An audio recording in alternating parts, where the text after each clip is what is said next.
శ్వేతని ప్రేమగా చూసుకునే తల్లిదండ్రులు, అడిగిందల్లా ఇచ్చే పిన్ని బాబాయ్. ఈ సంతోషకరమైన శ్వేత ఒకరోజు బడికి వెళ్ళి తిరిగి ఇంటికి రాదు. గ్రామంలో చెరువు పక్కన శవమై ఉంటుంది. ఎవరు చంపేశారో తెలియదు. కథలోకి వెళ్తే, రంగా కాంత అనే ఇద్దరు దంపతులు వారి గ్రామంలో ఒక చోట కాంతా హోటల్ పేరుతో భోజనం బండి నడిపించేవారు. కాంతా భోజనం బండి చాలా ఫేమస్. గ్రామ ప్రజలంతా అక్కడే భోజనం చేసేవారు. అటుగా రాకపోకలు సాగిస్తున్న వారు కూడా వారి కార్లను, బైకులను ఆపి మరి కాంతా హోటల్ బండి వద్ద భోజనం చేసేవారు. రంగా కాంతాలకి ఒక కూతురుంది. తన పేరు శ్వేత. రంగాకి తమ్ముడు కూడా ఉన్నాడు. తన తమ్ముడు తన భార్య అయిన సీతతో కలిసి వారింట్లోనే కలిసిమెలిసి ఉండేవారు. రంగా కాంత హోటల్కి వెళ్ళగా వీర, సీత ఇంటి పనులు శ్వేతని చూసుకునేవారు. అమ్మ శ్వేత, రేపటి నుంచి నీకు ఎగ్జామ్స్ కదా, బాగా చదువుకో అమ్మ. అలా అని రోజంతా చదవాల్సిన అవసరం లేదు తల్లి. నీకు ఇష్టమైనప్పుడు చదువుకో, లేదంటే ఆడుకో. లేదమ్మా, నేను ఆడుకోను. రోజంతా చదువుకుంటూనే ఉండాలి. ఈసారి క్లాస్లో ఫస్ట్ నేనే రావాలమ్మా. ఆడుకుంటే ఫస్ట్ రాలేను. ఆహాహా, నువ్వు చాలా గుడ్ గర్ల్ తల్లి. కానీ రోజంతా నీతో ఉండి నీకు ఇష్టమైన భోజనాలు చేసి నిన్ను ప్రేమగా చూసుకునే అంత సమయం నా దగ్గర లేదమ్మా. రోజంతా నాకు హోటల్లోనే సరిపోతుంది. ఏం కాదమ్మా, నన్ను పిన్ని చాలా బాగా చూసుకుంటుంది. నేనేం అడిగినా కాదనదు. రోజంతా పిన్ని నాతోనే ఉంటుందమ్మా.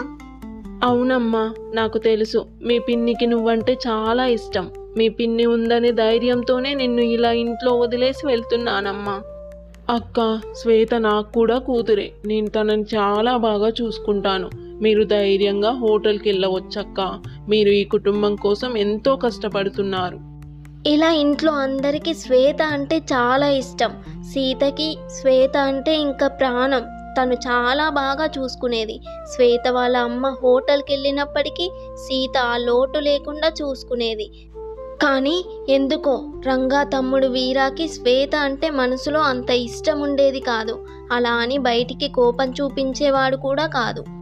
సరేక, ఇప్పటికే చాలా ఆలస్యమైంది. మేమిక బయలుదేరి హోటల్కి వెళ్తాము. మీరు ఇంట్లో జాగ్రత్తగా ఉండండి. ఇక రంగా కాంత హోటల్కి వెళ్ళిపోతారు. అమ్మ శ్వేత, నీకేం భోజనం కావాలో చెప్పమ్మా. ఇంకా నీకేమైనా తినాలనిపిస్తే చెప్పు, ఇప్పుడే చేసేస్తా.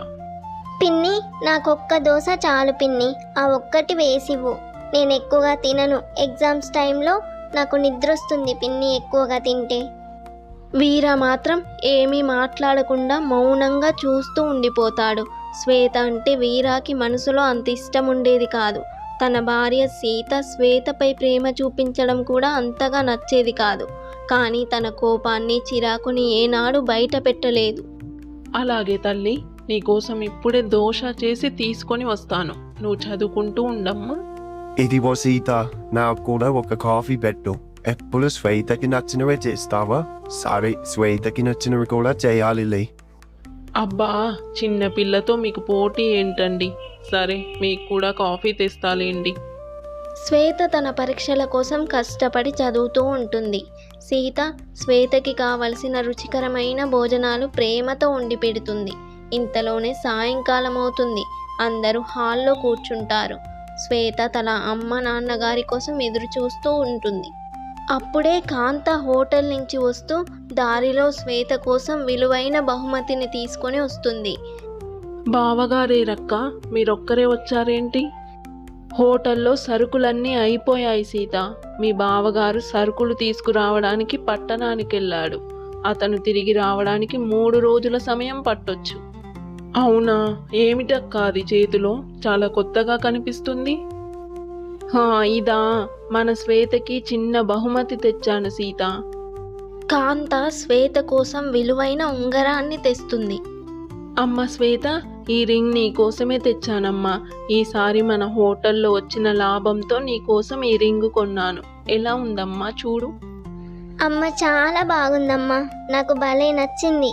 ఇక నేను ఈ రింగ్ రోజు స్కూల్కి పెట్టుకొని పోతానమ్మా. శ్వేత ఆ రింగ్ పెట్టుకొని మురిసిపోతూ ఉంటుంది. వీర మనసులో ఈర్ష్యపడతాడు. అంత చిన్న పిల్ల కోసం విలువైన రింగ్ తేవడం ఏంటని ఆలోచిస్తాడు. సీత మాత్రం సంతోషంగానే ఉంటుంది. శ్వేత, నీకు ఆ రింగ్ చాలా బాగుందమ్మా. నీ చేయి చాలా అందంగా కనిపిస్తుంది. నిజంగా నువ్వు లక్కీ శ్వేత. ఇక మరుసటి రోజు కాంత హోటల్కి వెళ్తూ తన అన్న రంగ పట్టణానికి వెళ్ళడంతో వీరాని సహాయం చేయమని కోరింది. ఇంట్లో పని ముగించుకొని తర్వాత హోటల్కి రమ్మని వీరాని కోరుతుంది. వీరా, ఈరోజు నాకు హోటల్లో సహాయం చేస్తావా? మీ అన్నయ్య లేడు కదా, నాకు పని భారం ఎక్కువ అవుతుంది. నేను ఇప్పుడు వెళ్తాను, నీవు కాస్త ఆగిరా. అలాగే వదిన, మీరు వెళ్ళండి, నేను తర్వాత వచ్చేస్తాను. ఇక కాంత తన హోటల్ బండి వద్దకి బయలుదేరి వెళ్ళిపోతుంది. కాసేపటికి శ్వేత బడికి పోతుంది. అలాగే వీరా కూడా హోటల్ వద్ద కాంతాకి సహాయం చేయడానికి అప్పుడే వెళ్తాడు. వీరా కాంత హోటల్ బండి వద్దకు వెళ్ళి సాయంకాలం వరకు అక్కడే పనిచేస్తాడు. రంగా లేకపోవడంతో వీరా రంగా పాత్రను వహిస్తాడు. సాయంకాలం అవుతుంది. కాంత వీరా హోటల్ నుంచి తిరిగొస్తారు. హాల్లో ఎవ్వరూ ఉండరు. అమ్మ శ్వేత, నేనొచ్చాను తల్లి. సీత, ఎక్కడున్నావు సీత? ఇద్దరు ఎక్కడికి వెళ్ళారబ్బా? నేను దుకాణంకి వెళ్ళి కూరగాయలు కొనుక్కొని శ్వేత వచ్చేలోగా రుచికరమైన భోజనాలు చేద్దామని చేస్తున్నానక్క. శ్వేత మీతోనే వస్తుందనుకున్నా. ఏది? ఏమంటున్నావు సీత? శ్వేత ఇంకా బడి నుంచి రాలేదా? ఈ పాటికి ఎప్పుడో వచ్చుండాలి కదా సీత. అదే అక్క, నేను అనుకున్నా శ్వేత ఏంటి ఈరోజు ఇంకా రాలేదని. కానీ ఈరోజు మీరే శ్వేతని తీసుకొస్తారేమో అనుకున్నా. ఇక ఇద్దరు కంగారుగా శ్వేతని వెతకడానికి వెళ్తారు. శ్వేత గ్రామం చివరన ఒక చోట చనిపోయి పడి ఉంటుంది. ఎవరిలా చేశారో ఎవ్వరికీ తెలియదు. చూసిన కొందరు స్థానికులు కాంతాకి సమాచారం ఇవ్వడంతో కాంత అక్కడికి వచ్చి చూసి బాగా ఏడుస్తుంది. శ్వేతని లేపడానికి ప్రయత్నిస్తుంది. అమ్మ శ్వేతల్లే అమ్మ, నిన్నెవరిలా చేశారమ్మా? అమ్మ శ్వేతల్లే అమ్మ, నువ్వు లేకుండా నేనెలా బ్రతకాలమ్మా? శ్వేత.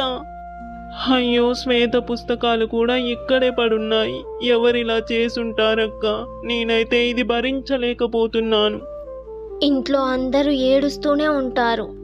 పట్టణం నుంచి వచ్చిన శ్వేత తండ్రి విషయం తెలిసి ఇంకా బాగా ఏడుస్తాడు. కానీ వీరా మాత్రం సాధారణంగా ఎప్పటిలాగే ఉంటాడు. కాంత ఇక శ్వేతని ఎవరు చంపారో తెలుసుకోవడానికి ప్రయత్నిస్తుంది.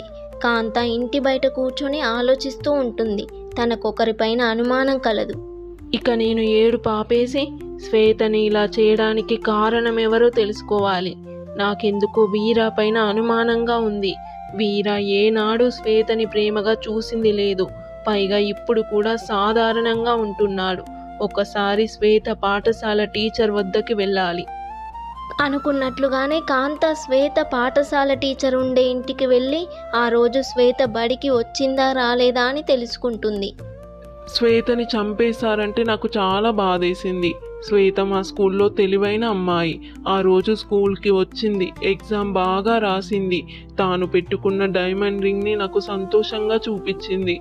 ఎగ్జామ్ అయ్యాక మధ్యాహ్నమే బడి నుంచి ఇంటికి వెళ్ళింది.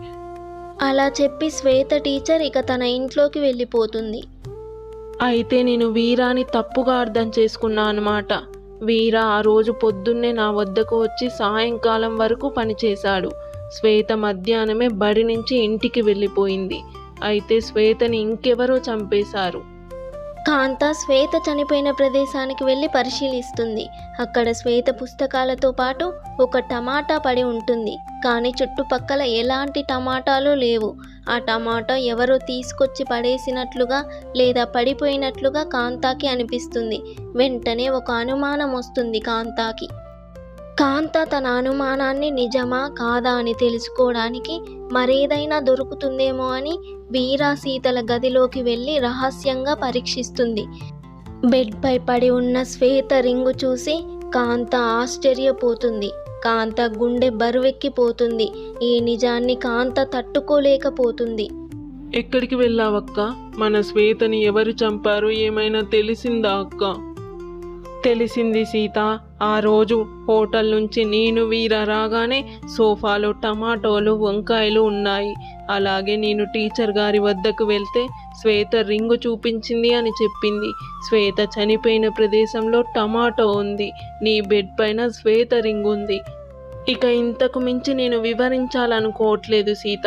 చెప్పు, ఎందుకు ఇలా చేశావో చెప్పు సీత. కాంత అడుగుతున్న ప్రశ్నలు విని రంగా వీర కూడా ఆశ్చర్యపోతారు. అవునక్క, శ్వేతను నేనే చంపేశాను. ఆ రోజు ఇంట్లో ఎవ్వరూ లేకపోవడంతో కూరగాయలు కొనే వంకతో నాతో సంబంధం ఉన్న మరొక పురుషుణ్ణి కలవడానికి వెళ్ళాను.